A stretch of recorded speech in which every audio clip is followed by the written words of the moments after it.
అంటే ఎప్పటి నుంచో ఉన్న థాటే అండి. థియేటర్ సినిమా తీయాలని ఇందాక చెప్పినట్టు.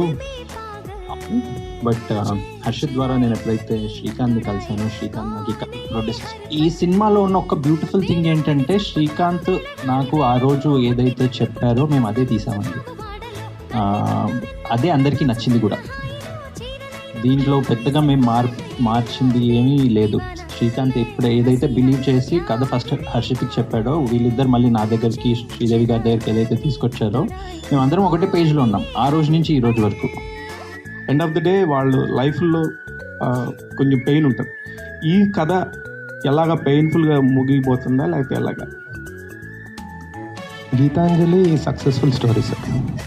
ఎందుకంటే వాళ్ళు కలిసిపోతారు, కలిసినన్ని రోజులు ఎన్ని రోజులు బతుకుంటారో తెలియదు, కానీ బతుకున్నన్ని రోజులు హ్యాపీగా ఉంటారు అని మనకు సూపర్ ఇంపోజ్ పడుతుంది.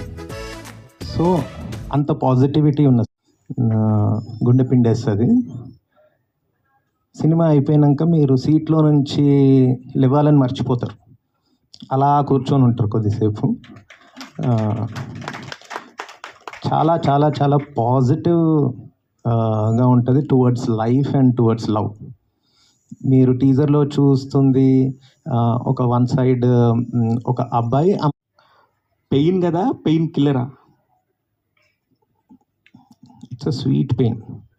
ఎంత స్వీట్గా ఉంటుందంటే ఆ pain one has to experience లైఫ్లో, లేకుంటే మనిషిగా పుట్టి అది అనుభవించకుంటే వేస్ట్.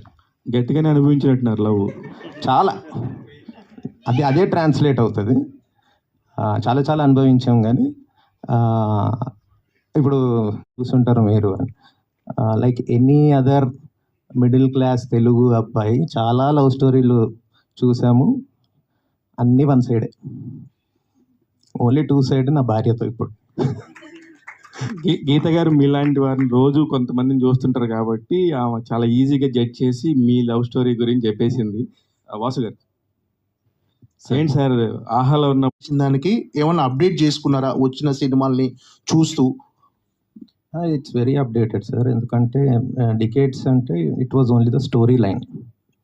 స్క్రీన్ ప్లే ఫామ్ అవుతుంది ఓవర్ ద టైమ్. ఈ స్క్రీన్ ప్లే ఎలా ఉంటుందంటే ఇట్ హ్యాస్ దట్ లాంజివిటీ. ఎప్పుడునే ఉన్నాయి. ఎందుకంటే రీసెంట్లీ సయారా చూసినాం, సలైన్లు పెట్టుకొని సయారా చూసారు మన జెన్సీఏ. So the emotion is constant. అంటే ఇప్పుడు మీరు ఇలాంటి కథతో కూడా స్క్రీన్ ప్లే చేయొచ్చా, ఇలాంటి కథతో సినిమా తీయొచ్చా అని చాలామంది మీరు కథ చెప్పినప్పుడు సందేహం వ్యక్తం చేశారు కదా. అంటే ఏంటి ఈ సినిమా క్లైమాక్స్? అంటే ఇప్పుడు వస్తున్న రీసెంట్ మూవీస్లో సక్సెస్ అయిన సినిమా అన్ని సినిమాల్లో